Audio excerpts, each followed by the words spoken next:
AP ఎన్నికల్లో జనసేన పవన్ కళ్యాణ్ భారీ విజయం సాధించిన సంగతి తెలిసిందే. టీడీపీ, జనసేన, బీజేపీ కలిసి ఏపీలో ప్రభుత్వాన్ని ఏర్పాటు చేశాయి.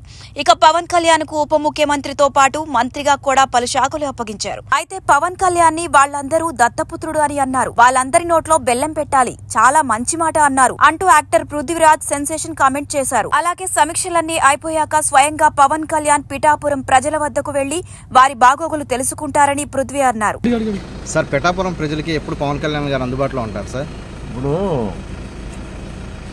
దేవుడు ఎప్పుడు వస్తాడనేది వాళ్ళు చాలామంది దత్తపుత్రుడు, పవన్ కళ్యాణ్ దత్తపుత్రుడు అనే వాళ్ళు నోటితోటి ఎందుకన్నారో చాలా మంచి మాట అన్నారు. నాయన మీ అందరికీ నోట్లో బెల్లంగట్ట పెట్టాలి. ఎందుకంటే మా దత్తపీఠం శ్రీపాద వల్లభ ఆయన దత్తత తీసుకున్నాడు పవన్ కళ్యాణ్ గారు. ఆయన నోటంతో నేను డిప్యూటీ సీఎం చేస్తాను అని అన్నాడు కదా, ఆ దత్తాశ్రయుడు డిప్యూటీ సీఎం చేశాడు. దేవుడు ఆశీస్సులు మాకు మెండుగా ఉన్నాయి. పిఠాపురం కూడా ఈ సమీక్షలన్నీ అయిపోయాక ఆయన ప్రజల దగ్గరికి వెళ్తారు, వారి యొక్క ఆనందాన్ని పంచుకుంటారు. పంచాయతీ శాఖ ఎంచుకోవడానికి ప్రధాన కారణం ఏమైనా ఉందా సార్? ఒకటేనండి, ఇప్పుడు వారు ఎంచుకున్న కార్యక్రమం ఏంటంటే రైతులు సాగునీరు కావాలి, తాగునీరు కావాలి, రైతుల భవిష్యత్తు బాగుండాలి, విత్తనాలు బాగుండాలి, పంటలు బాగుండాలి, సరైన గిట్టుబాటు ధర రావాలి. అలాగే మహిళల పట్ల జరుగుతున్న దాడుల మీద కూడా ఒక సమీక్ష ఉంది.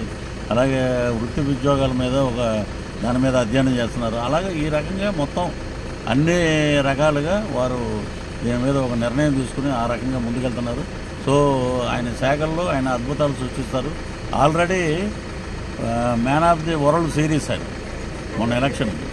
ఇప్పుడు ఏమవుతుందంటే ప్రపంచవ్యాప్తంగా ఒక అద్భుతమైన ఆస్కార్ అవార్డు అందుకుంటాడు పరిపాలన. పవన్ కళ్యాణ్ గారు పూర్తిగా సినిమాలు మానేసినట్టేనా, లేకపోతే మళ్ళీ సినిమాల్లో చేసుకునే వ్యక్తి మరి సినిమాలు పక్కన పడేసి మరి రాజకీయాల్లోనే ఉండి ఫుల్ ఫ్లెడ్జ్డ్గా ఆయన పనిచేసి ఇంతమంది కూటమిని అలాగే గట్టెక్కించారు. మరి ఆల్రెడీ బ్యాలెన్స్లో ఉన్న సినిమాలు ఏమైనా కంప్లీట్ చేస్తారో ఏమో, మరి ఆయన వ్యక్తిగత నిర్ణయం.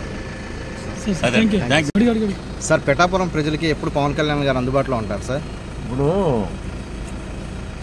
దేవుడు ఎప్పుడు వస్తాడనేది వాళ్ళు చాలామంది దత్తపుత్రుడు, పవన్ కళ్యాణ్ దత్తపుత్రుడు అనే వాళ్ళు నోటితోటి ఎందుకన్నారో చాలా మంచి మాట అన్నారు. నాయన మీ అందరికీ నోట్లో బెల్లంగట్ట పెట్టాలి. ఎందుకంటే మా దత్తపీఠం శ్రీపాద వల్లభ ఆయన దత్తత తీసుకున్నాడు పవన్ కళ్యాణ్ గారు. ఆయన నోటంతో నేను డిప్యూటీ సీఎం చేస్తాను అని అన్నాడు కదా, ఆ దత్తాశ్రయుడు డిప్యూటీ సీఎం చేశాడు. దేవుడు ఆశీస్సులు మాకు మెండుగా ఉన్నాయి. పిఠాపురం కూడా ఈ సమీక్షలన్నీ అయిపోయాక ఆయన ప్రజల దగ్గరికి వెళ్తారు, వారి యొక్క ఆనందాన్ని పంచుకుంటారు. పంచాయతీ శాఖ ఎంచుకోవడానికి ప్రధాన కారణం ఏమైనా ఉందా సార్? ఒకటేనండి, ఇప్పుడు వారు ఎంచుకున్న కార్యక్రమం ఏంటంటే రైతులు సాగునీరు కావాలి, తాగునీరు కావాలి, రైతుల భవిష్యత్తు బాగుండాలి, విత్తనాలు బాగుండాలి, పంటలు బాగుండాలి, సరైన గిట్టుబాటు ధర రావాలి. అలాగే మహిళల పట్ల జరుగుతున్న దాడుల మీద కూడా ఒక సమీక్ష ఉంది. అలాగే వృత్తి ఉద్యోగాల మీద దాని మీద అధ్యయనం చేస్తున్నారు. అలాగే ఈ రకంగా మొత్తం అన్ని రకాలుగా వారు దీని మీద ఒక నిర్ణయం తీసుకుని ఆ రకంగా ముందుకెళ్తున్నారు. సో ఆయన శాఖల్లో ఆయన అద్భుతాలు సృష్టిస్తారు. Already man of the world series ఆయన మొన్న ఎలక్షన్కి. ఇప్పుడు ఏమవుతుందంటే ప్రపంచవ్యాప్తంగా ఒక అద్భుతమైన ఆస్కార్ అవార్డు అందుకుంటాడు పరిపాలన. పవన్ కళ్యాణ్ గారు పూర్తిగా సినిమాలు మానేసినట్టేనా, లేకపోతే మళ్ళీ సినిమాల్లో చేసుకునే వ్యక్తి మరి సినిమాలు పక్కన పడేసి మరి రాజకీయాల్లోనే ఉండి ఫుల్ ఫ్లెడ్జ్డ్గా ఆయన పనిచేసి ఇంతమంది కూటమిని అలాగే గట్టెక్కించారు. మరి ఆల్రెడీ బ్యాలెన్స్లో ఉన్న సినిమాలు ఏమైనా కంప్లీట్ చేస్తారో ఏమో, మరి ఆయన వ్యక్తిగత నిర్ణయం.